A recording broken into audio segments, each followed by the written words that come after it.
The first human railgun fired. The rulers of the galaxy never saw humanity coming. The sky over Meridian Colony split open on a quiet morning in the year 2189. There was no warning. One moment the pale blue sky was empty, and the next, a ring of light bent the clouds into strange colors, as a fleet of ships dropped out of hidden space. The people on the ground stopped what they were doing. Farmers looked up from their fields. Children pointed at the sky. Nobody knew what they were looking at, because nobody had ever seen anything like it before. Captain Ethan Cole was standing on the roof of the colony's command building when it happened. He had a cup of coffee in his hand, and he did not put it down, even as the first ship broke through the clouds. It was massive, shaped like a curved blade, dark gray with lines of soft violet light running along its hull. Behind it came another, and another, until the sky was filled with more ships than Ethan could count. "Sir," said a voice behind him. It was Lieutenant Amara Diallo, young and sharp-eyed, holding a tablet that was already flashing red warnings. Long-range sensors picked them up 2 seconds before they appeared. 2 seconds, sir. That's it. They came out of nowhere. Ethan finally set his coffee down on the railing. His hand did not shake, though his heart was pounding. "Get Dr. Reyes on the line, and put the colony on full alert. Nobody panics until I say we panic." Meridian was a small colony, one of humanity's outermost settlements, sitting on the edge of known space, nearly 40 light-years from Earth. It had been founded only 20 years earlier, a mining and research post, built to study a nearby asteroid belt, rich in rare metals. Fewer than 12,000 people lived there. It was not a military target. It was not important enough to matter, or so everyone had believed. That belief died the moment the ships opened fire. Not on the colony. Not yet. A single beam of white light struck the ground 2 kilometers outside the main settlement, turning a hillside into glass in an instant. It was a warning shot, though nobody on Meridian understood that at first. Sirens began to wail across the colony. People ran for shelters that had never been used for anything but storage. High above, inside the lead ship, an alien named Threll Vaughn watched the scene unfold with mild interest. Threll was Vale, a member of the ruling species of the Cerudan Compact, an empire that had ruled over a third of the galaxy for more than 11,000 years.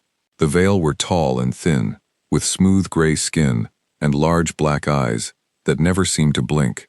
They did not think of themselves as cruel. They thought of themselves as patient teachers, guiding lesser species toward order. Most species agreed to serve. Eventually, it was simply easier that way. "The primitives have not raised any defenses," said an officer beside Threll, a Krath soldier with rough green skin and 4 arms. The Krath served the Vale as warriors, bred over centuries for strength and obedience. "Shall we begin the landing?" Threll studied the readings on the display in front of him. Human technology, according to the scout reports, was based almost entirely on chemical fuel and electromagnetic systems. No gravity drives, no shield technology, no plasma weapons. It was, by every measure the Compact used, a species still in its infancy. The Compact had encountered thousands of such species before. Most bent the knee within a day. A few resisted for a week before their weapons failed against Compact shields, and then they too bent the knee. "Send the message," Threll said. "Give them the standard terms. They have 1 rotation of this planet to respond." The message that reached Meridian's communication systems minutes later was translated by the colony's language systems into simple, clear words. Because the Compact's translation devices had learned to speak basic English from decades of listening to human broadcasts leaking out into space. "People of Earth," the message said, in a voice that was calm and without anger, "you have been found.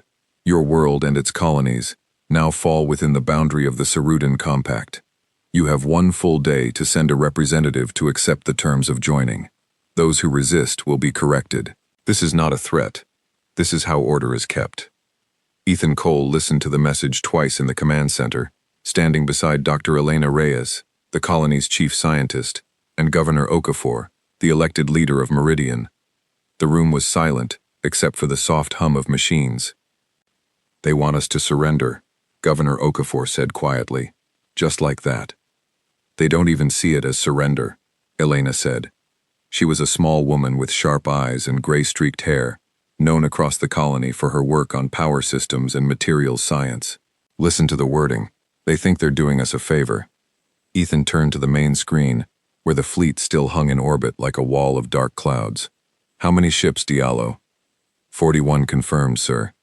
Could be more we can't see. 41 warships against a mining colony with a police force of 200 and a handful of orbital defense satellites built to knock down asteroids, not warships. Ethan felt the weight of it settle into his chest.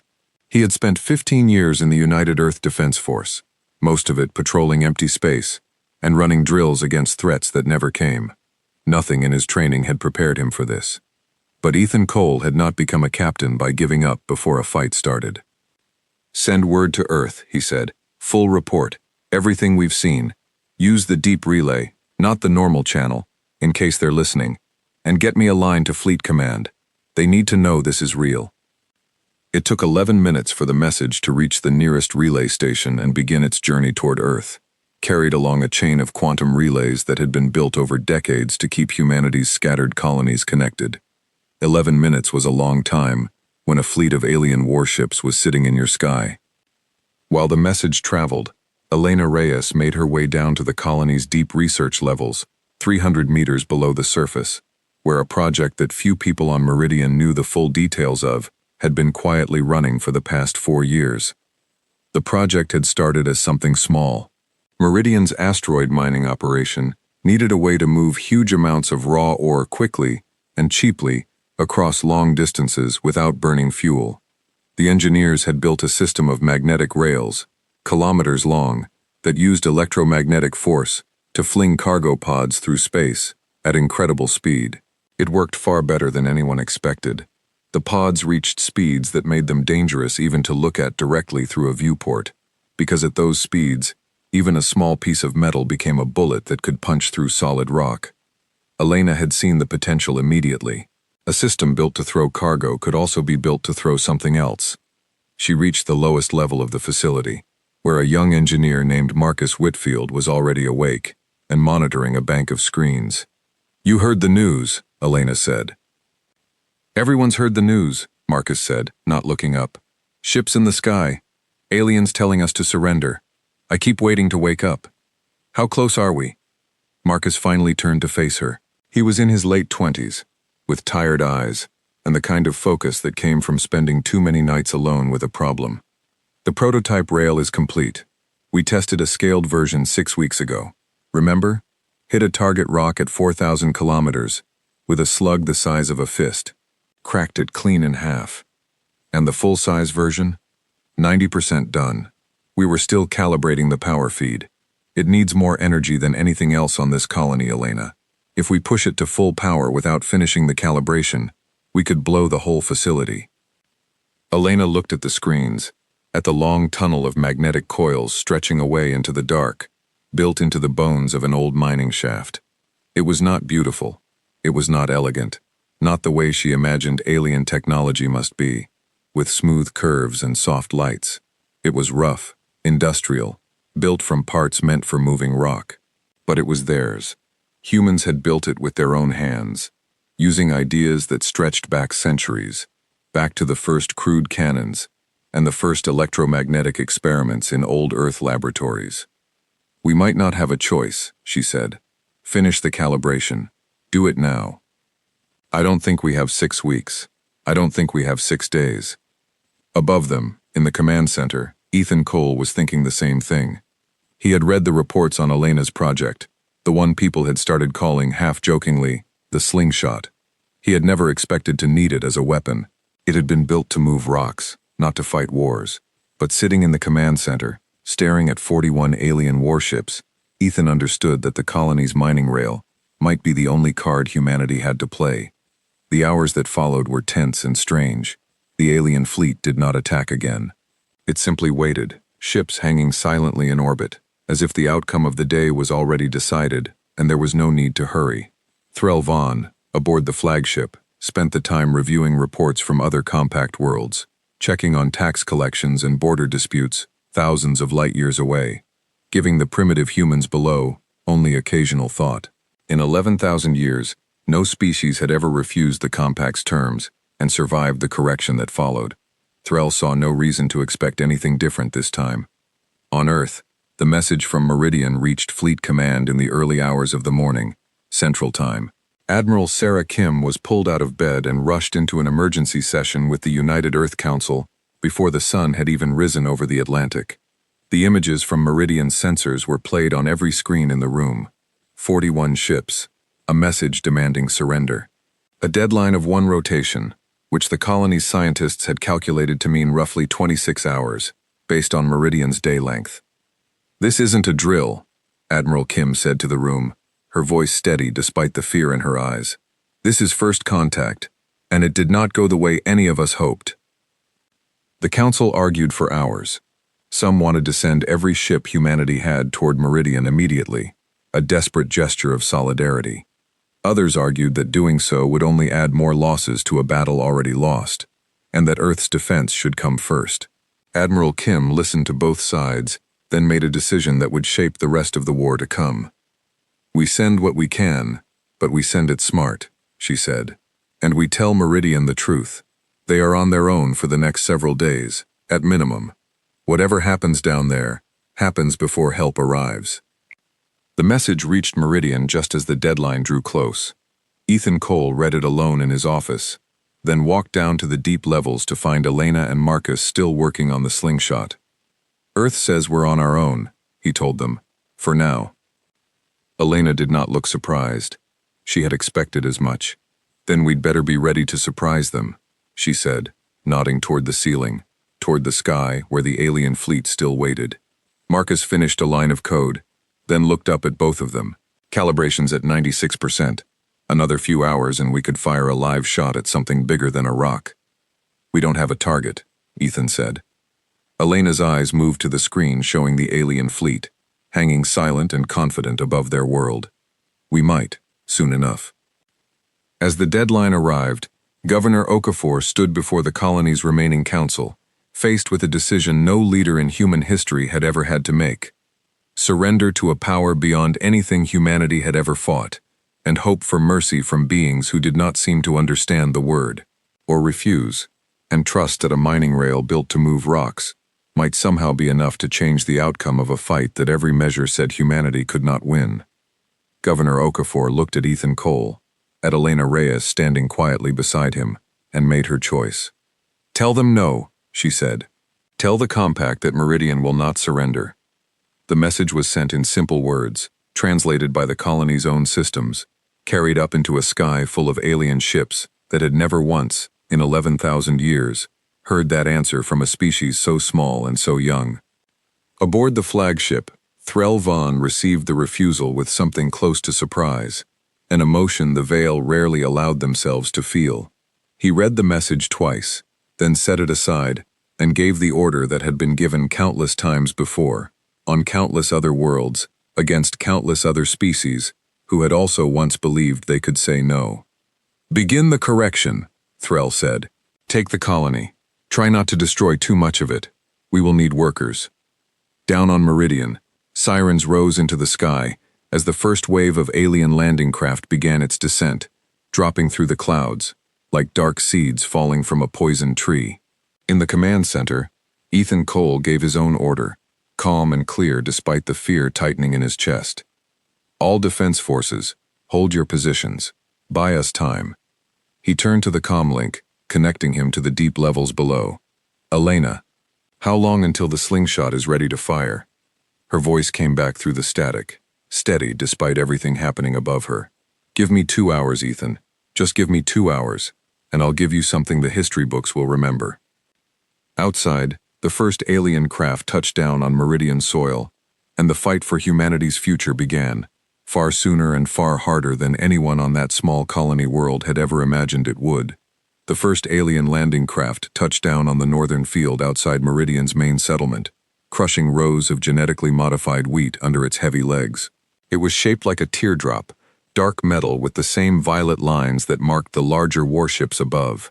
A ramp lowered from its belly, and Krath soldiers marched out in neat rows, four-armed and heavily armored, carrying weapons that hummed with a soft blue light. Captain Ethan Cole watched the feed from a drone hovering above the field, standing in the command center with his hands clenched behind his back. Meridian's defense force numbered 200 officers, trained mostly to handle mining accidents and the occasional dispute between colonists, not an invasion. They had rifles built for hunting and self-defense, a handful of armored vehicles meant for transport, and orbital defense guns designed to knock debris out of the sky, not soldiers out of the field. "They're not even trying to hide their numbers," said Lieutenant Diallo, watching the same feed. "6 more craft inbound. That's got to be at least 1,000 of them. Get every civilian into the deep shelters," Ethan said. "Full evacuation of anyone not part of the defense force. Now." Sirens rolled across the colony a second time that day, deeper and more urgent than before. Families gathered whatever they could carry and moved toward the underground shelters built into the old mining tunnels, the same tunnels that led, eventually, to the deep levels where Elena Reyes and Marcus Whitfield were still fighting against time to finish the slingshot. On the northern field, the first shots of the war were fired not by the aliens, but by a young colony officer named Priya Anand, who had been assigned to guard the perimeter fence and found herself staring down a line of Krath soldiers advancing toward the settlement. She fired her rifle out of fear as much as duty, and to her own surprise, the round struck a Krath soldier square in the chest. The soldier staggered, but did not fall. Its armor absorbed most of the impact, though a hairline crack spread across the plating where the bullet struck. For a moment, both sides paused, as if surprised that the exchange had actually happened. Then the Krath returned fire, and the battle for Meridian began in earnest. Human weapons, built from chemical propellant and old engineering, proved far less useless than the Compact expected, though not for any reason the Veil would have predicted. Compact shield technology, worn by every Krath soldier, was designed to stop energy weapons, the kind used by every other species the Compact had ever fought. Energy shields worked by bending and absorbing focused light and plasma. They were not built with old-fashioned solid metal bullets in mind, because no civilized species in the galaxy still used them. Human bullets did not vanish against Krath shields the way a plasma bolt would have. They struck like small, fast hammers, again and again, each one chipping away at armor that had never been tested against anything like it. It was not enough to win the battle. The Krath still outnumbered the defenders many times over, and their own weapons cut through human armor and cover with terrible ease, turning stone walls to dust and vehicles to slag. Within the first hour, Meridian's defense force had lost 30 officers, but for every officer lost, the Krath were learning something the Compact had never had to learn in 11,000 years, that this small, strange species called humanity did not break as easily as expected. In the command center, Ethan watched the battle unfold on a dozen screens, his jaw tight, his hands trembling slightly with an anger he did not have time to feel fully. He had trained for skirmishes, for pirate raids, for the small conflicts that sometimes broke out between colonies over resources. He had never trained for this, watching his people die against an enemy with technology that made humanity look like children playing with sticks. "Ethan," Elena's voice came through the comlink, breathless. "We're at 99% calibration. I need 30 more minutes." "We might not have 30 minutes," Ethan said, watching a screen where the defense line on the northern field was beginning to crumble. "Then buy us 20. Ethan turned to Diallo. "Pull everyone back to the second perimeter. Trade space for time. I want every gun we have covering the deep shelter entrance." The retreat was ordered, and the defense force fell back through the colony's outer streets, using buildings and narrow alleys to slow the Krath advance, since Compact soldiers, for all their strength, had never been trained for close urban fighting against an enemy willing to use every trick available. Human soldiers threw improvised explosives made from mining charges. They set traps using cables and old machinery. They fought the way humans had always fought when facing a stronger enemy, using cunning where strength failed. Above the battle, aboard the flagship, Threll Vaughn watched the reports come in with growing unease, an unease he did not yet have a name for because it had been so long since he had felt it. Casualty numbers among the Krath ground forces were higher than any correction mission in recent memory. A colony of 12,000 poorly armed primitives was inflicting real losses on trained Compact soldiers. "Send the second wave," Threll ordered, "and prepare orbital strikes on any structure showing organized resistance." The order to bombard the colony from orbit was the moment everything changed. 300 meters below the surface, in the deep levels of the slingshot facility, Elena Reyes felt the ground shake as the first orbital strike landed somewhere above, crushing a section of the colony's eastern district. Dust fell from the ceiling. Lights flickered. "They're bombing us," Marcus said, gripping the edge of his console. "Then we don't have 30 minutes, Elena said. "We don't even have 20. Marcus, what's our real number? No hoping, no wishing. What can we actually fire right now?" Marcus ran the numbers, his hands moving fast across the controls. 82% power feed. If we fire now, we get one shot, maybe two before the coils need to cool. Accuracy will be lower than we planned, and there's a real chance the feedback burns out half this facility. "One shot," Elena repeated. She thought of Ethan, somewhere above her fighting to hold a line that could not hold much longer. She thought of the families crowded into the shelters, of the entire colony's fate, now resting on a piece of mining equipment never designed for war. "One shot is more than we had an hour ago." She opened the comm line to Ethan. "We can fire, but it's not going to be pretty, and we'll only get one clean shot before we need to cool down. What do you want us to hit?" Ethan looked at the tactical display, at the shape of the alien fleet still hanging in orbit above Meridian, most of the ships holding position while smaller craft and orbital weapons did the work of subduing the colony below. One ship stood slightly apart from the rest, larger than the others, marked by sensors as the likely command vessel, Threll Vaughn's flagship. "Do you have a shot at the big one? The one that looks like it's in charge?" Elena checked the targeting data streaming in from Meridian's remaining sensors, cross-referencing it with the slingshot's own tracking systems, built originally to hit asteroids moving at predictable, gentle speeds, not warships maneuvering in orbit. "It's not moving much, staying in a fixed position, probably confident nobody down here can touch it. We have a shot. It won't be perfect, but we have one." "Take it," Ethan said. "Whatever happens, take the shot." Marcus began the final firing sequence, his hands steady despite the tremor running through the rest of his body. The slingshot's coils, buried deep in the old mining shaft, began to charge, drawing power from every reactor the colony had, dimming lights across the entire settlement as energy poured into the weapon that had never been meant to fire at anything alive. Above, on the battered surface, Ethan Cole watched his people continue to fight and fall back, buying precious seconds they did not know they were buying, for a purpose most of them did not even know existed.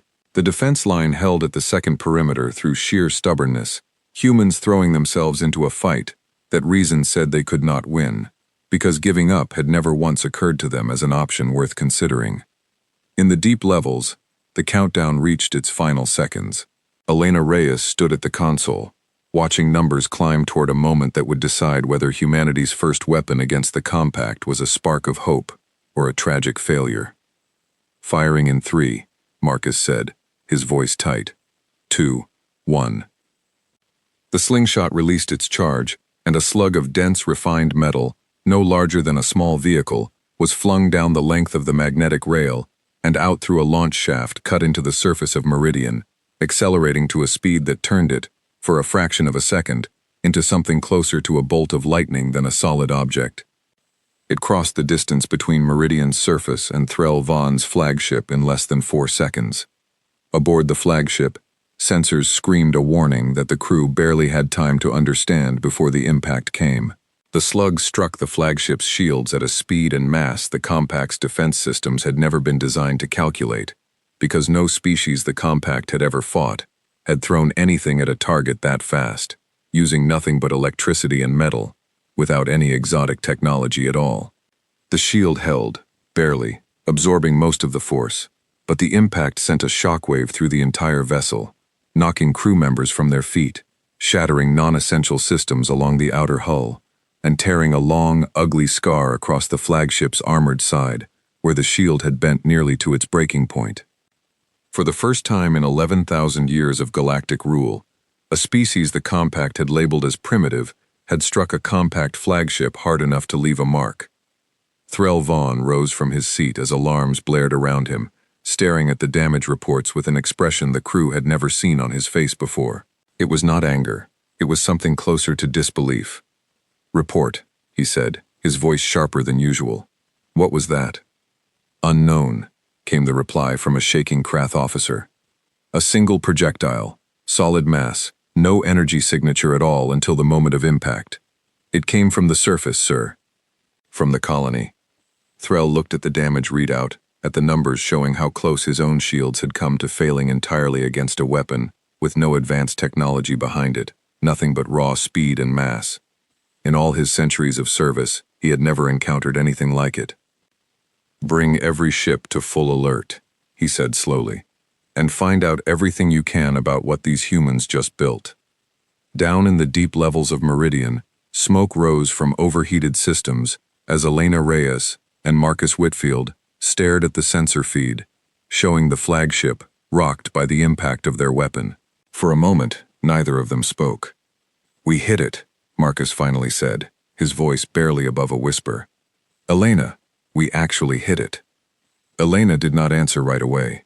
She was thinking of everything still ahead of them, the coils that needed to cool before firing again, the fleet still hanging above their world with 40 other warships untouched, the ground battle still raging on the surface where humans were dying to buy the seconds that had made this single shot possible. One hit against one ship was not a victory. It was barely a beginning. But it was proof. Proof that the weapons of the Compact were not invincible, and that a species called primitive, armed with nothing but engineering and stubborn will, could still make the rulers of the galaxy bleed. Get the comm line to Ethan, Elena said. Tell him we hit the flagship, and tell him to hold on, because as soon as these coils cool down, we're going to hit them again.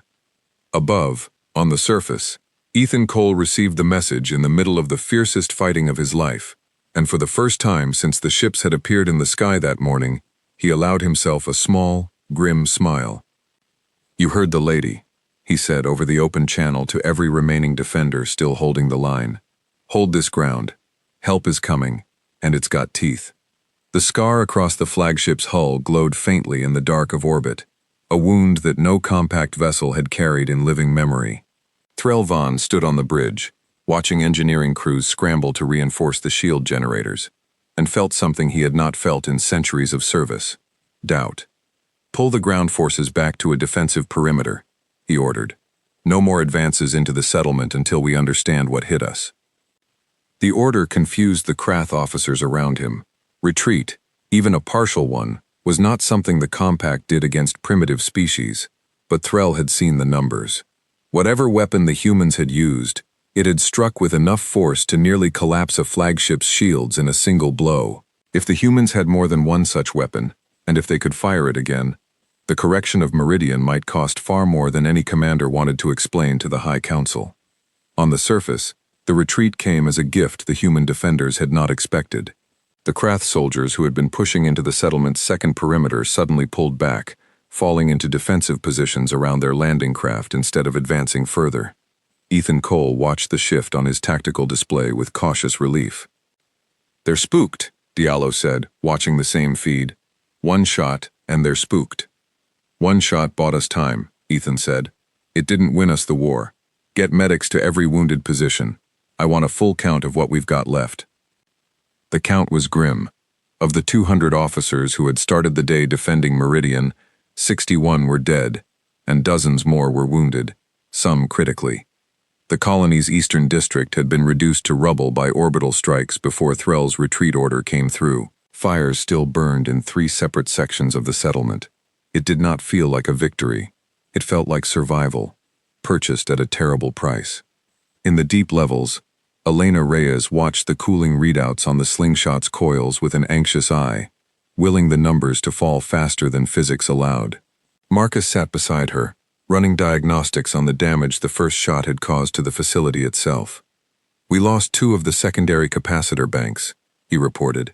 If we fire again before full cooldown, we risk losing the whole rail, maybe the whole facility. How long until we're safe to fire again? 4 hours, if we're careful. 2, if we're willing to gamble. Elena thought of the fleet still hanging above them, of the flagship licking its wounds while 39 other warships waited, untouched and unafraid. 2 hours felt like an eternity, and also nowhere near enough time. We wait the 4 hours, she decided. If we destroy this facility trying to rush a second shot, we won't have a weapon at all. Better one working gun than a hole in the ground. Above Meridian, Threl Vaughn sent his own report up the chain of command, a message that would travel through a network of relay stations built over 11,000 years, reaching the Cerudin Compact's High Council within a matter of hours, rather than the weeks it would take a human message to travel a similar distance. The report was brief, but its contents rippled through the council chambers on the Compact's ancient capital world like a stone dropped into still water. A primitive species, newly discovered, had damaged a Compact flagship using a weapon built from nothing but raw kinetic force. No exotic technology involved at all. Councillor Vesa Ithran, eldest member of the High Council and one of the architects of the correction system that had subdued thousands of worlds over the millennia, read the report twice before setting it down on her desk. Kinetic force, she said to the gathered council, her voice carrying the weight of genuine surprise. We have not faced a purely kinetic weapon capable of threatening our shields in over 3,000 years. Every species we correct abandons such crude methods within a generation of adopting energy weapons. Why would this species still be using them? Because they have not yet reached the point where energy weapons make sense for their scale of industry, suggested Councillor Draeth, a younger member known for his careful study of primitive species.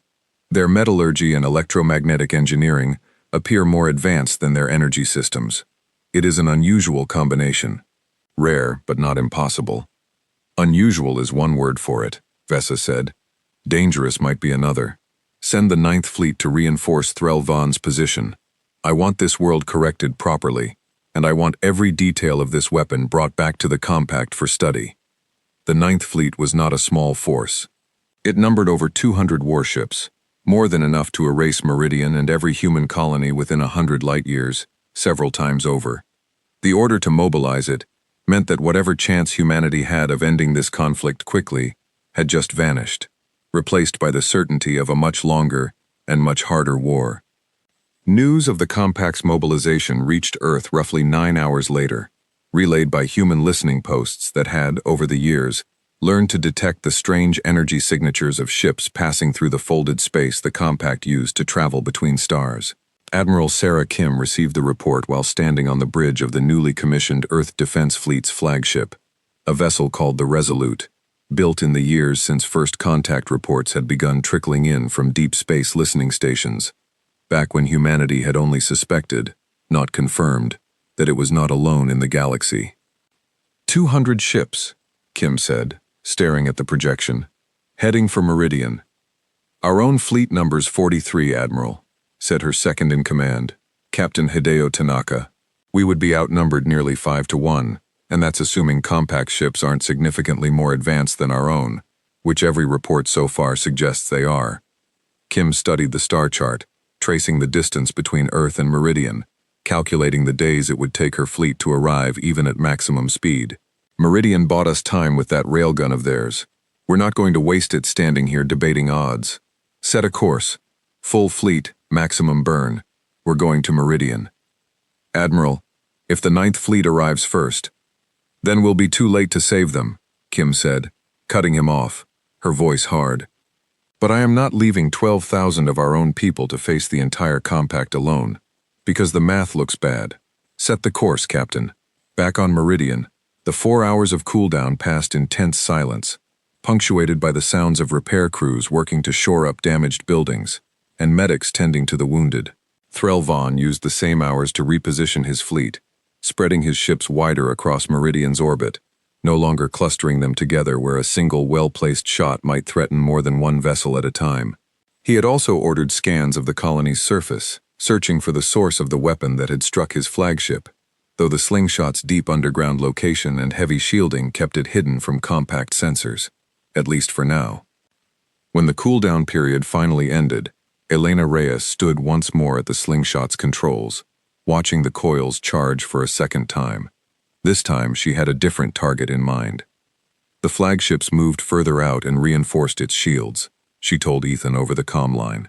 Hitting it again won't be as effective, but there's a smaller cruiser holding position almost directly above us, closer than any other ship in the fleet. If we hit that one, we might do more than just leave a scratch.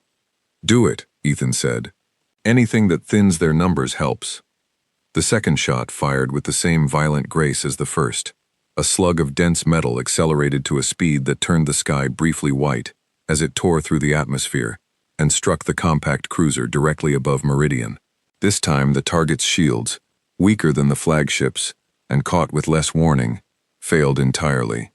The slug punched through the cruiser's hull, tearing through decks and systems in a straight, brutal line before the ship's reactor, damaged beyond repair, went critical, and the vessel broke apart in a silent flash of light against the black of space. It was the first compact warship destroyed by human hands in the history of the galaxy. Cheers broke out across Meridian's command center as the sensor feed confirmed the cruiser's destruction, exhausted defenders allowing themselves a moment of pure, disbelieving joy amid the ruin of their colony. Ethan Cole felt his own throat tighten with something between relief and grief, thinking of the 61 officers who had died to buy the time for this single moment of victory. Aboard his flagship, Threl Von watched the destruction of the cruiser with a stillness that unsettled every officer around him. He had served the compact for over 400 years. He had overseen the correction of 31 worlds. He had never, in all that time, watched a compact vessel destroyed by a species the compact itself had classified as barely capable of interstellar travel. "Pull all ships back to a distance of 100,000 kilometers," he ordered. "No vessel closer than that until the 9th Fleet arrives. We will not lose another ship to primitive tricks." The order to withdraw the fleet to a safer distance gave Meridian a fragile, precious gift: time. Time to bury the dead. Time to repair what could be repaired. Time to prepare the colony for whatever came next. Elena Reyes and Marcus Whitfield worked through what remained of the day and long into the night, reinforcing the slingshot facility, drawing up plans for additional launch shafts that might allow faster, more frequent firing if the coils could be given a chance to cool in rotation, rather than all at once. "We bought ourselves a little breathing room," Elena said, sitting exhausted on a crate of spare parts deep in the tunnels, watching Marcus work. "But you heard the same reports I did. This wasn't their whole fleet. Not even close. Whatever's coming next is going to make today look small." "Then we'd better be ready," Marcus said, not looking up from his work. "Because I don't think today's the last time humanity's going to need this thing." 3 days later, the 9th Fleet arrived in the system, 200 warships sliding out of folded space, in a formation that darkened the sky above Meridian like an eclipse. At almost the same moment, sensors detected a much smaller fleet approaching from the opposite direction, burning hard across the system's outer edge. 43 human warships, exhausted from the journey but present, arriving just as the true battle for Meridian was about to begin. In the command center, Ethan Cole watched both fleets appear on his tactical display, one impossibly vast, one small but undeniably, gloriously human, and felt the weight of history settle onto the small colony world that had, in the space of a single week, become the place where humanity's war with the rulers of the galaxy had truly begun. "Signal the Resolute," he said quietly. "Tell Admiral Kim we're glad she made it, and tell her Meridian's still got some fight left in it." 200 compact warships hung in the sky above Meridian, arranged in a formation so precise it looked almost peaceful from the ground, like dark stones set carefully across a board. 43 human ships burned hard toward the same system, engines glowing against the black, arriving not a moment too soon and, by any reasonable measure, still not nearly enough. Admiral Sarah Kim stood on the bridge of the Resolute, watching the 9th Fleet's formation resolve on her tactical display, and allowed herself exactly one breath to feel the fear crawling up her spine before she pushed it down and got to work. "Numbers don't lie, Captain Tanaka," she said. "We are outnumbered nearly 5 to 1, and that is before accounting for whatever technology gap exists between our ships and theirs. So we are not going to fight this the way they expect." "What did you have in mind, Admiral?" Kim brought up the reports Meridian had transmitted over the past 3 days, detailing everything Elena Reyes and her team had learned about the slingshot, about compact shield technology, and about the strange vulnerability that raw kinetic force seemed to expose in shields built to stop only energy weapons. "They didn't design their fleet to fight something like this," Kim said. "Every compact ship in that formation is built to stop plasma and beam weapons. Meridian's already proven that a single well-placed kinetic strike can crack a shield or destroy a ship outright. Our own ships carry conventional weapons too, mass drivers and old-fashioned missiles, because Earth never had the resources to fully switch to energy weapons the way we always assumed more advanced species would. We treated that as a weakness. Today, it's the only advantage we've got. Down on Meridian's surface, Elena Reyes and Marcus Whitfield had spent the 3 days since the last battle pushing themselves to the point of collapse, working alongside a growing team of engineers pulled from every corner of the colony. 2 additional launch shafts had been carved into the mining tunnels, allowing the slingshot facility to fire in a staggered rotation, giving the coils time to cool between shots without leaving the weapon silent for hours at a time. 3 shafts operational, Marcus reported to Ethan Cole, standing in the command center. We can fire roughly once every 40 minutes per shaft now, instead of once every 4 hours. It's still not fast, but it's a lot better than 1 shot a day. It'll have to be enough, Ethan said, watching the 2 fleets on his display, drawing closer to each other with every passing minute. Elena, I need eyes on the targeting. Once the shooting starts, things are going to move fast, and we won't have time for mistakes. We're ready, Elena said, though the tightness in her voice betrayed how much weight she felt pressing down on that single word. Aboard his flagship, Threll Vaughn addressed his assembled commanders through a shared communication link, his voice carrying the calm, measured tone the Veil were known for, though beneath it ran a current of caution that had not existed before Meridian's first shot struck his ship. The humans have one significant weapon, he told them. A kinetic launcher built into the surface of their colony. It is powerful, but it is also fixed in place and limited in how quickly it can fire. Their fleet, by comparison, is small and poorly equipped. Concentrate your approach on neutralizing their ships first. Once their fleet is destroyed, we will deal with the surface weapon at our leisure, from a distance it cannot reach. It was, by every standard the compact used to measure warfare, a sound strategy. It also assumed that Elena Reyes and Ethan Cole had spent the past 3 days doing nothing but repairing what had already been built. They had not. As the 2 fleets closed within engagement range, the human ships spread into a formation that looked, to compact sensors, almost disorganized, ships scattering wide instead of holding a tight defensive cluster. It was not disorganization, it was design. Admiral Kim's fleet spread itself thin across a wide arc, forcing the Ninth Fleet to either stretch its own formation to match or leave gaps that human ships could exploit. They're spreading out, reported a Krath officer aboard Threll's flagship. Formation analysis suggests confusion, possibly poor discipline. Threll studied the pattern for a moment longer than the officer expected.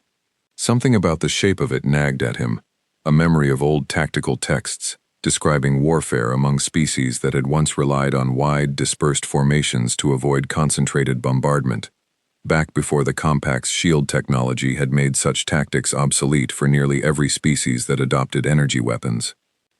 Maintain formation, he ordered, dismissing the thought. Advance and engage. The battle began with the Ninth Fleet opening fire first, beams of concentrated light and streams of plasma lancing across the gap between the 2 fleets. Human ships, their own shields far weaker than compact vessels, took the first exchanges hard. 2 ships were destroyed within the first 90 seconds, their crews lost before most of the fleet had even fired a shot in return. But the human ships that survived the opening volley returned fire with mass drivers and guided kinetic missiles, old weapons that had once seemed hopelessly outdated compared to reports of compact energy technology. Against compact shields calibrated for beams and plasma, the solid projectiles proved far more effective than anyone aboard the Ninth Fleet had expected. Shields cracked, hulls were pierced. Ships that should have shrugged off human fire found themselves taking real, lasting damage. Down on Meridian, Elena watched the battle unfold across a dozen sensor feeds relayed from the fleet above, coordinating with Admiral Kim's tactical officers to identify which compact ships had drifted close enough to the surface for the slingshot to reach. Cruiser Designation 7, bearing 214, within range, Elena reported, firing shaft 1. The slingshot released its 3rd shot of the battle, and a compact cruiser that had drifted low in pursuit of a damaged human ship found itself struck from below by a weapon Its sensors had barely registered before impact. The cruiser's shields failed instantly. The ship broke apart. A second victim added to the count of vessels humanity had destroyed in this new and terrible war. Threlvon watched the loss on his own tactical display and felt the calm he had maintained since Meridian's first attack begin to crack. 2 ships lost to the surface weapon, and the human fleet, though bleeding badly, was inflicting damage on his ships far beyond what any correction mission had ever anticipated. "Concentrate fire on the human flagship," he ordered, his voice sharper now. "End this quickly." Concentrated fire from a dozen compact ships tore into the Resolute's shields, and for a moment, Admiral Kim's flagship seemed certain to fall, its shields flaring bright with the strain of absorbing hit after hit. But Kim had prepared for exactly this possibility. She gave the order, and 3 smaller human ships, positioned earlier in the battle for precisely this moment, broke formation and drove themselves directly into the path of the concentrated fire, sacrificing themselves to shield the Resolute from the worst of the barrage. "We lost the Meridian's Hope, the Vigilant, and the Osprey," Tanaka reported grimly, watching the ships vanish from the tactical display. "Their crews knew the risk when we set the formation, Admiral." Kim closed her eyes for one brief moment, the weight of the lost ships and their crews settling onto her shoulders, before she opened them again and returned her focus to the battle still raging around her. "Then we make sure it wasn't for nothing. All remaining ships, concentrate fire on the cruisers closest to the surface weapons range. Drive them into the slingshot's kill zone." It was a brutal, costly tactic, and it worked.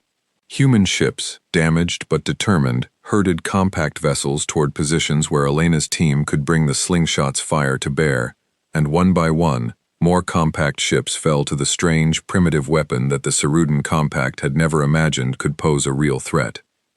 By the time the battle reached its 3rd hour, both fleets were badly wounded. The 9th Fleet had lost 11 ships, a number that would have seemed impossible before Meridian, though it still left them with an overwhelming numerical advantage against a human fleet reduced to 17 surviving vessels. Threlvon, watching his own losses mount against a fleet he had expected to erase within minutes, made a decision that would echo through the rest of the war. "Withdraw," he ordered. "All ships, fall back to the system's outer edge. We will regroup and return with a larger force, one prepared for what these humans have shown us today." It was not a surrender. It was not even a true defeat, since the 9th Fleet still vastly outnumbered anything humanity could bring to bear, but it was, for the first time in the Compact's 11,000-year history, a retreat ordered against a species that every measure of Compact doctrine still classified as primitive. Word of the retreat spread quickly through the wider region of space the Compact controlled, carried first through official channels, and then, more quietly, through the networks of vassal species who served the Compact not out of loyalty, but out of a lack of any other choice. On a world called Sethran, home to a small insectoid species called the Ovrae, who had served the Compact in silence for over 2,000 years, a message arrived through unofficial channels describing a small young species that had made the Ceruden Compact retreat.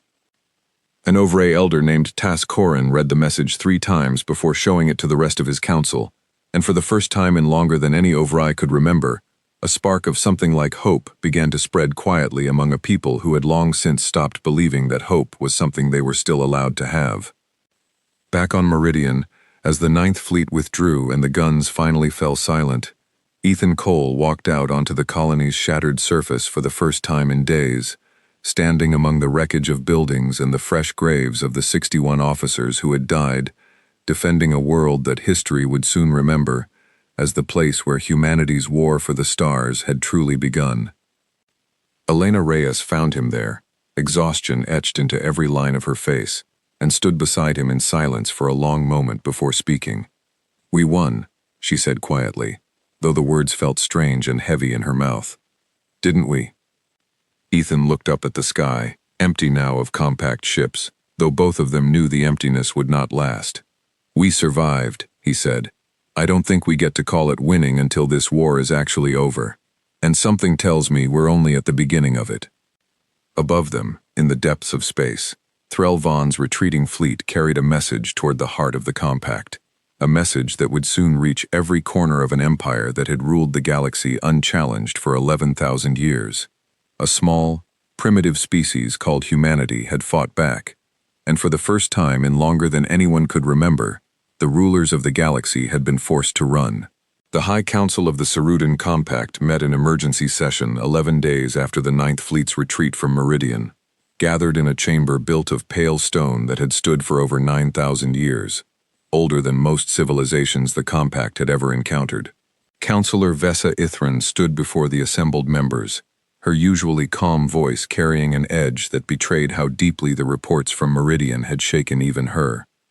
11 ships lost, she said. A flagship damaged.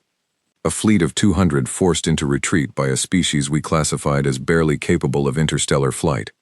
This cannot be allowed to stand. If word spreads that the Compact can be defied, we risk unrest across every vassal world we govern. Word has already spread, Councillor Draith said quietly. The Ovray uprising on Sethran 3 days ago was small, but it was the first armed resistance from that species in 2,000 years. They are not the only ones stirring. Humanity's defiance has become a story told in secret across dozens of worlds. The Council's response was to authorize the largest single fleet mobilization in over 3,000 years. The First and Third battle fleets, combined with what remained of the Ninth, totaling more than 700 warships, placed under the direct command of High Marshal Kesseline Vaughn, one of the Compact's most experienced military leaders. Their target was not Meridian. Meridian, the Council decided, had already served its purpose as a warning. This time, the fleet would strike directly at humanity's home system, at Earth itself, to end the rebellion before it could spread any further. News of the coming invasion reached Earth through Meridian's own long-range sensors, tracking the movement of Compact forces gathering at a staging point 6 weeks' travel from Seoul. Admiral Sarah Kim, recovering aboard the battered Resolute alongside the remains of her fleet, relayed the warning back to Earth with a message that left no room for comfort or false hope. "They're coming for the homeworld," she said in her report to the United Earth Council. 700 ships, maybe more by the time they arrive. We have 6 weeks, perhaps less, to prepare a defense that can survive it. 6 weeks was not enough time to build a fleet capable of matching 700 Compact warships. Every engineer, every scientist, every factory on Earth understood that simple truth. But 6 weeks was enough time to do something else entirely. Build railguns, and build them everywhere. Elena Reyes, summoned back to Earth alongside Marcus Whitfield and the surviving engineers from Meridian's Slingshot project, stood before a gathering of the planet's top scientists and military leaders in a hastily arranged briefing room outside what remained of United Earth Defense Command. "What we built on Meridian was improvised," she told them. "A mining rail turned into a weapon out of necessity. What Earth needs now is not one slingshot. It's 100 of them, built into every orbital platform, every moon base, every defensible position we have across this system. We don't need our railguns to be elegant. We need them to be everywhere, so that no matter where the Compact fleet appears, they fly into a wall of fire the moment they arrive." The plan that followed became known simply as the Wall, a network of railgun batteries built across Earth's orbital defense platforms, the Moon, and even hastily fortified positions on Mars, all linked together by a targeting network designed by Marcus Whitfield and his team, allowing every gun in the system to share targeting data in real time. It was not perfect. Many of the batteries were rushed, held together with systems never designed to work in tandem. But in 6 weeks, humanity built more railgun capacity than anyone had thought possible, driven by a simple, powerful truth: there would be no colony to retreat to if Earth itself fell. Admiral Kim spent those same 6 weeks rebuilding what remained of her fleet, reinforced by every ship Earth's shipyards could produce, and coordinating with Meridian's surviving defense forces, who insisted, despite their losses, on standing beside Earth for the battle to come. Governor Okafor herself traveled to Earth to stand with the Council, a symbol of the colony that had refused to surrender when surrender would have been the easier choice. High Marshal Kesseline Vaughn's fleet arrived at the edge of Seoul's system precisely on schedule, 712 warships sliding out of folded space, in a formation vast enough to blot out the stars behind it. Threl Vaughn, given command of the fleet's forward elements as penance for his earlier retreat, watched the readings on Earth's defenses with a wariness his superiors did not share. Their orbital defenses have multiplied significantly since Meridian, he reported to Vaughn. Sensor estimates suggest more than 100 kinetic weapon emplacements across the system. 100 fixed guns against 700 warships, Vaughn said, unimpressed. Even if every gun scores a hit, it changes nothing. Advance the fleet. End this quickly. The battle for Earth began the moment the compact fleet crossed into range of the outermost defense platforms, and it was unlike anything either side had fought before. Human ships, smaller and fewer, did not try to meet the compact fleet head-on. Instead, they drew the massive formation deeper into the system, toward the wall, luring compact ships into the overlapping fields of fire that Elena Reyes and her engineers had spent 6 exhausting weeks preparing. The first volley from the wall struck the compact fleet's leading edge, like a hammer blow from 100 directions at once. Ships that had shrugged off single strikes from Meridian's lone slingshot found themselves caught in a crossfire of kinetic weapons fired from every angle. Shields overwhelmed not by any single powerful shot, but by the sheer number of strikes landing at once. 17 compact ships were destroyed or crippled in the opening minutes of the battle, a number that stunned even High Marshal Vaughn, watching from his command vessel deep within the formation. "Redirect the fleet," Vaughn ordered, his composure cracking for the first time. "Break formation, spread wide, minimize concentrated targets." But spreading the fleet only pulled more ships into range of batteries stationed across the system, on the Moon, on Mars, on orbital platforms built in the 6 frantic weeks since Meridian's warning had reached Earth. There was no safe formation, no clever maneuver that could avoid a defense network built to cover the entire system rather than a single point. Admiral Kim's fleet struck next, driving hard into the compact formation's flank, using the chaos of the wall's opening barrage to press an advantage no compact commander had planned for. Ship for ship, human vessels remained outmatched. But the battle was no longer being fought ship for ship. It was being fought system-wide, with every advantage humanity possessed brought to bear at once. Threl Vaughn, watching the battle unfold from his own vessel, saw the pattern clearly now, the same pattern that had nagged at him during the battle at Meridian months before. Humanity did not fight the way the compact expected, because humanity had never had the luxury of fighting any other way. Every human weapon, every human tactic, had been built and refined by a species that had spent its entire history fighting with fewer resources than its enemies, learning to make up the difference with cunning, sacrifice, and sheer stubborn will. "Marshal," Threl said over the command channel, "I recommend a full withdrawal. This system is a trap, and we are already inside it." Vaughn did not answer immediately, watching his own tactical display as ship after ship vanished from the formation, the compact's overwhelming numerical advantage bleeding away with every passing minute against a defense network that seemed to have no true center to strike, no single point of failure to exploit. By the 6th hour of battle, the compact fleet had lost over 200 ships. Human losses were severe as well, nearly the entire fleet reduced to a handful of battered survivors, but the wall itself remained largely intact, batteries continuing to fire from positions the compact fleet could not reach, without passing through fields of fire from a dozen other directions at once. High Marshal Kesseline Vaughn, faced with losses no compact commander had suffered in over 3,000 years, finally gave the order that Threl Vaughn had recommended hours before. "Withdraw the fleet," Vaughn said, his voice heavy with the weight of what the order meant. "All ships, retreat to the system boundary. We will not throw away what remains of this force." The remaining compact ships broke formation and fled the system, pursued for a short distance by what remained of Earth's fleet before Admiral Kim, exhausted and wary of overextending her own battered forces, called off the pursuit. The Battle of Earth, as it would come to be known in the years that followed, was over. The cost had been staggering on both sides. Earth's fleet was left with barely a dozen combat-ready ships. Thousands of lives had been lost, both in the battle above and in the desperate 6 weeks of preparation that preceded it.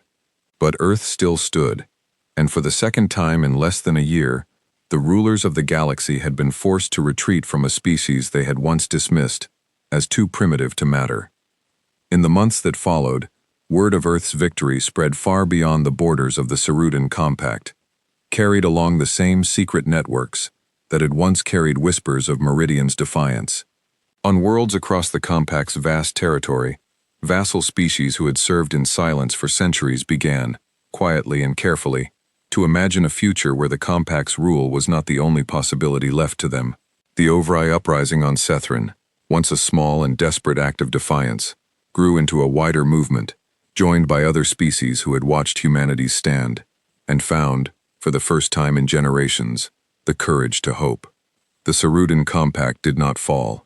An empire 11,000 years old does not collapse in a single year, no matter how many ships it loses in a single battle. The High Council, chastened but far from defeated, withdrew its forces from human space and began a long, uneasy period of watching and waiting, unwilling to risk another costly defeat, unable to simply ignore a species that had proven, twice now, that it could not be easily corrected. Ethan Cole stood once more on the surface of Meridian, months after the Battle of Earth, watching the colony's rebuilding efforts continue around him, new buildings rising where old ones had fallen, families returning to a world that had nearly been lost.